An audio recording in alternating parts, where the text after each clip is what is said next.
राम मंदिराच्या उद्घाटनाआधी अयोध्या स्थानकाचं नाव बदललं। अयोध्या जंक्शन रेल्वे स्थानकाचं नाव आता अयोध्या धाम जंक्शन करण्यात आलंय। 28 फेब्रुवारीपर्यंत श्री रामलल्लांच्या दर्शनासाठी येणाऱ्या लाखो भक्तांना अयोध्येमध्ये भोजनदान तसंच हजारोंच्या निवासाची ही सोय। अयोध्येमध्ये विविध ठिकाणी 35 अन्नछत्र उघडण्यात येणार। मुस्लिम युवतीचा मुंबई ते अयोध्या पायी प्रवास सुरू। अयोध्येतील श्रीराममूर्तीचा प्राणप्रतिष्ठा सोहळ्याला उपस्थित राहणार। नाशिकच्या मालेगावात युवतीचं स्वागत। रामायण ऐकल्यापासून प्रभू श्रीरामांविषयी आस्था असल्याची युवतीची प्रतिक्रिया। काही राज्यांमध्ये नववर्षाच्या स्वागताला अवकाळी पावसाची हजेरी दिसून येण्याची शक्यता। तमिळनाडू, पश्चिम राजस्थान, उत्तर प्रदेश आणि दिल्लीमध्ये पावसाची शक्यता। चांद्रयान 3 आणि आदित्य L1च्या यशानंतर आता इस्रोचं मिशन ब्लॅक होलचं रहस्य उलगडण्यासाठी इस्रोची नवी मोहीम। कोरोनाचे JN1 व्हेरियंटनं चिंता वाढवली। देशामध्ये JN1चे 109 रुग्ण तर 4093 कोरोनाबाधित। 24 तासात तिघांचा मृत्यू। मुंबईमध्ये कोरोनाच्या ऍक्टिव्ह रुग्णांची संख्या 100 पार। नव्या 19 कोरोना रुग्णांची नोंद तर राज्यामध्ये 87 रुग्णांची नोंद। राज्यामध्ये कोरोनामुळे 2 जणांचा मृत्यू। मृत रुग्ण पुणे आणि सांगली येथील असल्याची माहिती। कोरोना नियंत्रणासाठी नवीन टास्क फोर्सची स्थापना। डॉक्टर रमण गंगाखेडकर यांच्या नेतृत्वात 7 सदस्यीय कोविड टास्क फोर्सची स्थापना। रत्नागिरीमध्ये कोरोनाचे आणखी 2 रुग्ण आढळले। दोघांचेही नमुने तपासणीसाठी पाठवले। JN1 व्हेरियंटची लागण झाल्याची शक्यता। आतापर्यंत जिल्ह्यामध्ये एकूण 4 कोरोना बाधित। शिवडी न्हावाशेवाचं लोकार्पण येत्या 12 जानेवारीला होण्याची शक्यता। शिवडी न्हावाशेवा प्रकल्पाचं 99% काम पूर्ण। लोकार्पणासाठी पंतप्रधानांची वेळ मिळवण्याचा राज्य सरकारचा प्रयत्न। परकीय गुंतवणुकीमध्ये महाराष्ट्र पुन्हा अव्वल। एप्रिल ते सप्टेंबर 2023 या कालावधीमध्ये एकूण 35,502 कोटी रुपयांची परकीय गुंतवणूक। उपमुख्यमंत्री देवेंद्र फडणवीसांची माहिती। विरोधी पक्षनेते अंबादास दानवेंची फडणवीसांवर टीका। फडणवीसांनी ज्या कालखंडाची आकडेवारी दिली त्या कालखंडामध्ये 15 महिने उद्धव ठाकरे यांच्या नेतृत्वातील महाविकास आघाडी सरकार महाराष्ट्रात होतं। फडणवीसांनी दिलेल्या आकडेवारीवर दानवेंचं प्रत्युत्तर। लोकसभा निवडणुकीचं बिगुल वाजवण्यासाठी दीक्षाभूमी व संघभूमी असलेल्या उपराजधानीमध्ये गांधी कुटुंबीय प्रथमच एका व्यासपीठावर येणार। काँग्रेस स्थापना दिनानिमित्त हे तैयार हम सभेचं आयोजन। सोनिया गांधी, राहुल गांधी, प्रियंका गांधी उपस्थित राहणार। काँग्रेस स्थापना दिनानिमित्त बाईक रॅलीचं आयोजन। सकाळी दीक्षाभूमीवरून ही बाईक रॅली निघेल। काँग्रेस पक्षाला 138 वर्ष पूर्ण झाल्यानिमित्त नाशिकमध्ये काँग्रेस सेवा दलाकडून मिरवणूक। ढोल ताशांच्या गजरात काँग्रेसच्या 138 फुटी झेंड्याची भव्य रॅली। मोठ्या संख्येनं पदाधिकारी आणि कार्यकर्त्यांचा सहभाग। काँग्रेससाठी आयुष्य अर्पण करणाऱ्या कार्यकर्त्याला काँग्रेस विसरलंय का? नाना पटोले पांडे कुटुंबियाला दिलेल्या आर्थिक मदतीचा शब्द विसरलेत का? कृष्णकुमार पांडे यांच्या कुटुंबियांचा काँग्रेसला सवाल। भारत न्याय यात्रा नाही तर अन्याय यात्रा। काँग्रेसनं भारत तोडण्याचं काम केलं म्हणून त्यांनी भारत जोडो यात्रा काढली। काँग्रेस सरकारमध्ये भारत जाती आणि धर्मामध्ये विभागला होता, पण मोदींच्या काळामध्ये देश एक झालाय। रामदास आठवलेंचा काँग्रेसवर निशाणा। या देशामध्ये आणीबाणी आहे, हे आपल्याला काहीतरी करतील। आपण खरं बोलायला घाबरणार नाही। भ्रष्ट जुमला पार्टी विरोधात लढणार। यासाठी काहीही किंमत मोजावी लागली तरी चालेल। बारामतीच्या शेतकरी मेळाव्यात बोलताना सुप्रिया सुळेंचा भाजपवर निशाणा। केंद्र सरकारनं कांदा निर्यात बंदी केल्यामुळे शेतकऱ्यांचं मोठं नुकसान होत आहे। कांदा प्रश्नी आपण लवकरच अमित शहा यांना भेटणार। जानेवारी महिन्यामध्ये कांदा निर्यात बंदी मागे घेण्याचा निर्णय होऊ शकतो, सुजय विखेंचं वक्तव्य। कांद्यावर आंदोलन करणं म्हणजे राज्य सरकारला नोटंकी वाटत असेल तर हा शेतकऱ्यांचा अपमान आहे, सुप्रिया सुळेंचा निशाणा। तर केंद्रानं सोयाबीन, दूध, कांदा आणि इथेनॉल बाबतीतले चुकीचे निर्णय घेतल्याचीही टीका। अजित पवारांनी शेतकऱ्यांना समस्येतून मुक्त करावं, अमोल कोल्हे यांचं अजित पवारांना आव्हान। सरकारला शेतकऱ्यांबाबत गांभीर्य आहे का? कोल्हेंचा सवाल।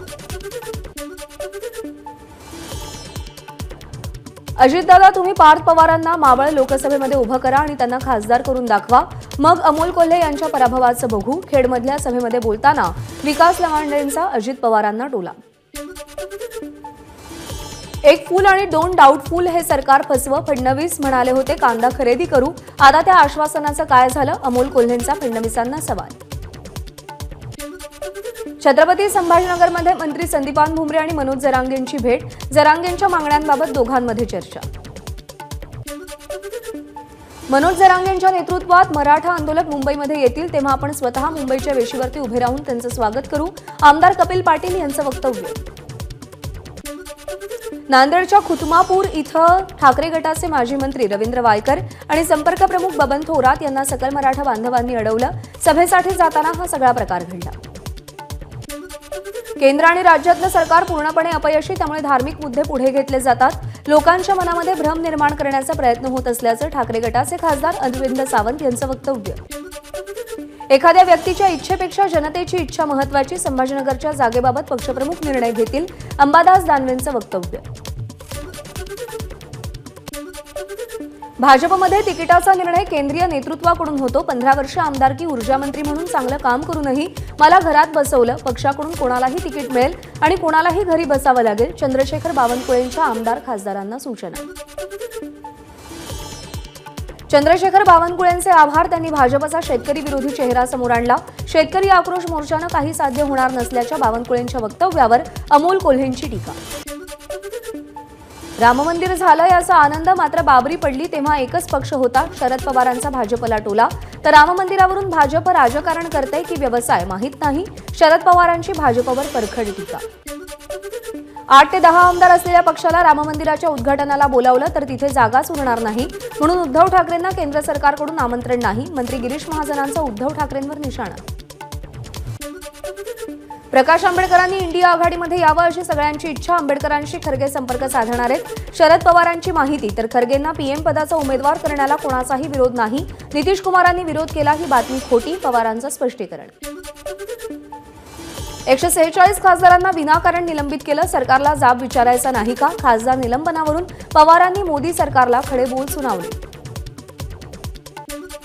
संजय राऊतांच्या पक्षाचा जन्म कधी झाला आहे त्यांना माहितीये का? भाजपचे नेते आशिष शेलार यांचा राऊतांवर निशाणा. तर तुमच्या पक्षाला चिन्ह मिळालं नव्हतं तेव्हा आमचे आमदार निवडून आले होते. शेलारांचा राऊतांवर हल्लाबोल. संजय राऊतांनी महाजनांवर टीका केल्यानंतर नितेश राणेंचं प्रत्युत्तर. उद्धव ठाकरे गिरीश महाजनांचं कौतुक करत असलेला जुना व्हिडिओ नितेश राणेंकडून ट्विट. तुमचे मालक काय बोलतात हे पहा आणि मगच गिरीश महाजन कोण ते विचारा. नितेश राणेंचा राऊतांना टोला. जागा वाटपाचा फॉर्म्युला तयार करून निवडणूक लढवावी आणि जिंकून दाखवावी. विरोधकांच्या बैठकांवर मंत्री गिरीश महाजनांचा निशाणा. बाबरी मशीद पाडली तेव्हा खरोखर गिरीश महाजन तिथे उपस्थित होते का? एकनाथ खडसेंचा सवाल. तर काही नेते या घटनेचा श्रेय घेण्याचा प्रयत्न करतात, खडसेंची टीका. मोदींना पुन्हा निवडून आणण्यासाठी मुंबई भाजपकडून तयारी सुरू. कोर कमिटीच्या बैठकीमध्ये लोकसभेची रणनीती ठरली. मुंबईच्या प्रत्येक घटकापर्यंत पोहोचण्याचं भाजप अध्यक्ष आशिष शेलारांचं पदाधिकाऱ्यांना आवाहन.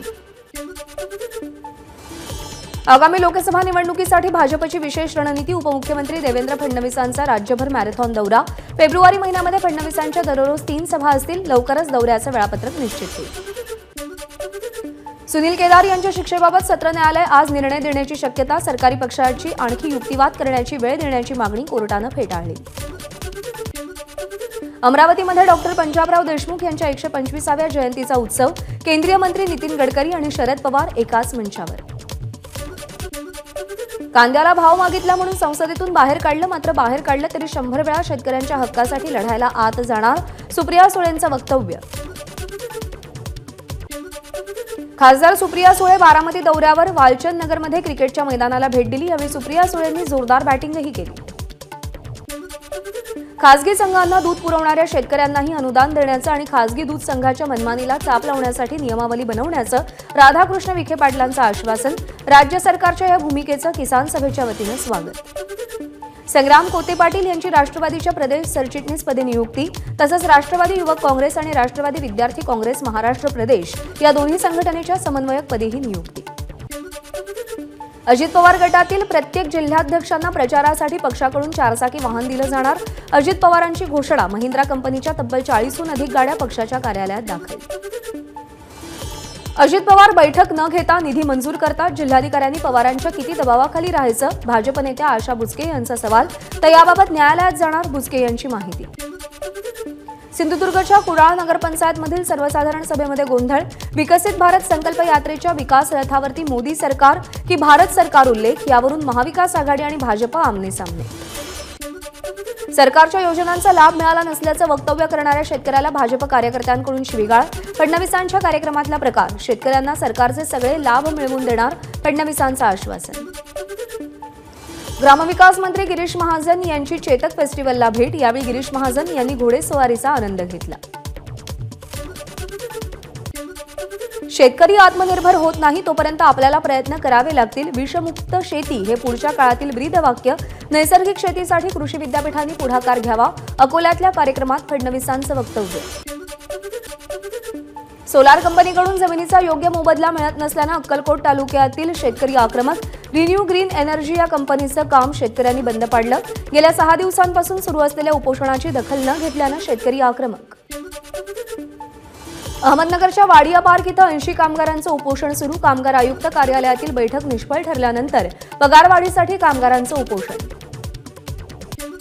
अहमदनगरच्या जामखेडमध्ये स्वाभिमानी शेतकरी संघटनेचा आक्रोश मोर्चा. शेतकऱ्यांच्या विविध मागण्यांसाठी रास्ता रोको आंदोलन केलं. जोरदार घोषणाबाजी करत कार्यकर्त्यांकडून सरकारचा निषेध. वर्ध्याच्या पुलगावमध्ये अवाजवी मालमत्ता कराला व्यापाऱ्यांचा विरोध. नगर परिषदेअंतर्गत गाळेधारकांना आकारण्यात आला 15 वर्षांचा कर. हा कर नियमबाह्य असून सक्तीची कर वसुली थांबवण्यात यावी, व्यापाऱ्यांची मागणी. नववर्षाच्या पार्ट्याचं आयोजन करणाऱ्यांवर ठाणे राज्य उत्पादन शुल्क विभागाची करडी नजर.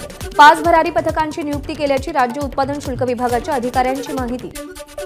नववर्षाच्या स्वागतासाठी ठाणे वाहतूक शाखा सज्ज. मद्यविक्री करणाऱ्या बार चालकांसोबत ठाणे वाहतूक शाखेची बैठक. 31 डिसेंबरला रात्री अतिमद्यधुंद ग्राहकांना घरी सोडण्याची व्यवस्था बार चालकांनी करावी, वाहतूक पोलिसांचं आवाहन. मुंबई पोलिसांचा गुन्हे तपासाचा आलेख 98% असल्याची मुंबई पोलीस आयुक्त विवेक फणसाळकर यांची माहिती. शहरातील नागरिकांच्या सुरक्षिततेसाठी करण्यात येणाऱ्या उपाययोजनांबाबत पोलिसांना मार्गदर्शन केलं.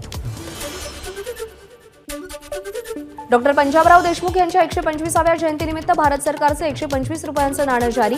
केंद्रीय मंत्री नितीन गडकरींच्या हस्ते नाण्याचं अनावरण. पश्चिम रेल्वेच्या चर्चगेट मुख्यालयाला जानेवारी महिन्यामध्ये 125 वर्ष पूर्ण होणार. या इमारतीचं संवर्धनाचं काम सध्या सुरू आहे. भीमा कोरेगाव इथला विजयस्तंभ अभिवादनासाठी 31 डिसेंबरला खुला केला जाणार. सकाळी 9 वाजल्यापासून अनुयायांना विजयस्तंभाचं अभिवादन करता येणार. गर्दी टाळण्यासाठी निर्णय. साताऱ्यामध्ये महिला शौचालयात महिलांना घाबरवणारा पुतळा ठेवल्याप्रकरणी 4 गुन्हा दाखल. अल्पवयीन मुलगा, महिला आणि त्यासह 2 युवकांवर कारवाई. सोलापूरमधील करमाळा नगर रोडवरती भीषण अपघात. भीषण अपघातामध्ये 4 जागीच मृत्यू, 6 जण गंभीर जखमी. शिर्डीच्या दिशेनं जाणाऱ्या कारला कंटेनरची धडक. पुण्याच्या विमाननगरमधील इमारतीलगत सिलेंडरचा स्फोट. 10 सिलेंडरचा स्फोट झाल्यानं आग. हे सिलेंडर बेकायदेशीररित्या साठवण्यात येत असल्याची माहिती. अमरावतीच्या चांदूर बाजार मार्गावरील शिराळाजवळ ट्रक आणि ऑटोचा अपघात. अपघातामध्ये 3 मृत्यू, 4 जण गंभीर जखमी. जखमींवरती जिल्हा रुग्णालयामध्ये उपचार सुरू. ठाण्यासह महाराष्ट्राच्या विविध भागात बेकायदेशीर बूस्टर आणि अँटिना वापरणाऱ्या कंपनीवर छापेमारी. छापेमारीमध्ये 180 अँटिना आणि 89 नेटवर्क बूस्टर हस्तगत. नांदेडच्या हिमायतनगरमध्ये पदाचा दुरुपयोग करणाऱ्या तलाठ्याच्या जाहीर सत्काराची पत्रिका व्हायरल. तलाठ्याच्या चुकीच्या फेरफारामुळे पतीनं आत्महत्या केल्याचा शेतकरी महिलेचा आरोप. काश्मीर प्रश्नासंदर्भात पाकिस्तानसोबत चर्चा सुरू ठेवली पाहिजे, तरच काश्मीरमध्ये शांतता प्रस्थापित होईल आणि विकासाला चालना मिळेल. 370 कलम हटवण्यात आलं असलं तरी दहशतवादाची टांगती तलवार कायम. रॉचे माजी संचालक AS दुलत यांनी आपलं मत व्यक्त केलंय. भारताला चिंतामुक्त करण्यासाठी मैत्रीबोध परिवाराचा पुढाकार. 2032 पर्यंत देशातल्या लोकांना चिंतामुक्त करण्यासाठी अथक प्रयत्न करणार. मैत्रीबोध परिवाराच्या दादाश्रींची माहिती. दादाश्रींच्या वाढदिवसानिमित्त कार्यक्रमाचं आयोजन. अनेक मान्यवर उपस्थित.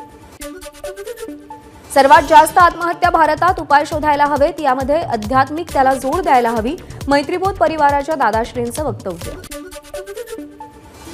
मध्य प्रदेशच्या गुना इथं भीषण अपघात. बस आणि डंपरच्या धडकेमध्ये 12 जणांचा मृत्यू. धडकेनंतर बसला आग लागली. उत्तर प्रदेश पोलिसांकडून अभिनेत्री आणि माजी खासदार जयाप्रदा यांचा शोध सुरू. आचारसंहितेचं उल्लंघन केल्याप्रकरणी जयाप्रदा यांच्या विरोधात अजामीनपात्र अटक वॉरंट. जयाप्रदा यांना अटक करून न्यायालयासमोर हजर करण्याचे आदेश. सेबीकडून डीमॅट आणि म्युच्युअल फंड खातेधारकांना नॉमिनेशनसाठी 30 जूनपर्यंत मुदतवाढ. यापूर्वी 31 डिसेंबर ही अंतिम मुदत होती.